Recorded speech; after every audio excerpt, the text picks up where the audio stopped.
नमस्कार, मैं पंडित आनंद शर्मा और मेरे इस YouTube चैनल में आप सभी का बहुत बहुत स्वागत है। दोस्तों, पितृपक्ष चल रहा है और इस पितृपक्ष में बहुत सारे लोगों को ये जानने की इच्छा होती है कि हमें कौन कौन से कार्य किए जाना चाहिए।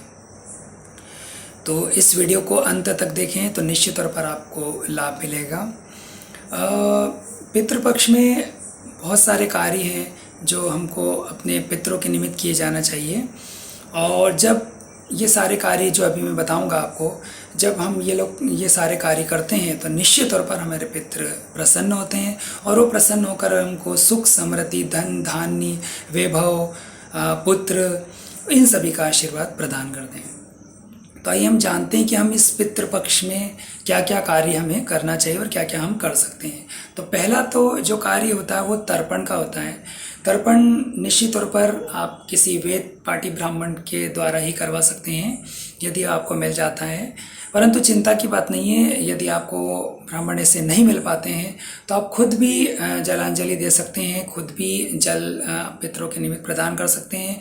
आप दक्षिण दिशा की तरफ मुँह करके, जो पीपल का पेड़ या कोई भी पेड़ है उसके समीप आप खड़े हो जाइए, दक्षिण दिशा की तरफ मुँह करके ओम पितरोभ्यम देवोभ्यम नमः ऐसा बोल के अपने पितरों को जल अर्पण करें तो निश्चित तौर पर आपके जो पितर हैं वो इस जल को ग्रहण करेंगे और प्रसन्न होंगे। इसके अलावा आप गीता जी के 7वें अध्याय का पाठ करें।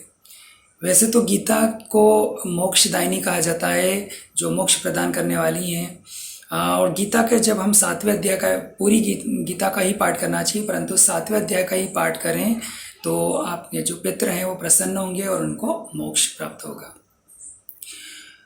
भागवत जी का भी पाठ कर सकते हैं, भागवत जी के कुछ अंश का, कुछ अध्याय का भी पाठ कर सकते हैं। इसके अलावा 16 दिवस तक आप गाय को भी कुछ न कुछ आहार प्रदान करें, गाय के निमित्त जो भी आहार है वो प्रदान करें तो निश्चित तौर पर देवता प्रसन्न होंगे, आपके जो पितर हैं वो प्रसन्न होंगे। इसके अलावा आप देवताओं के जो निमित्त हैं, अपने जो पितरों के निमित्त हैं, आप फलदार पौधे भी रोप सकते हैं। तो जितना भी आप फलदार पौधे रोपेंगे तो निश्चित तौर पर आपके जो पितर हैं वो प्रसन्न होंगे। अब कुछ लोगों का ऐसा प्रश्न होता है कि हमें तो अपने जो पितर हैं उनकी तो तिथि नहीं पता है, तो हम किस दिन उनका श्राद्ध करें। तो सर्वपितृ अमावस्या एक ऐसी तिथि होती है जिसमें कोई भी अज्ञात तिथि, मतलब किसी को भी अगर कोई तिथि का ज्ञान ना हो अपने पितरों की, तो वो उनका श्राद्ध अपने कर्म कर सकता है। चाहे आपको अपने पितरों की तिथि ज्ञात हो या अज्ञात हो, आप सर्वपितृ अमावस्या को जरूर ये कार्य करें।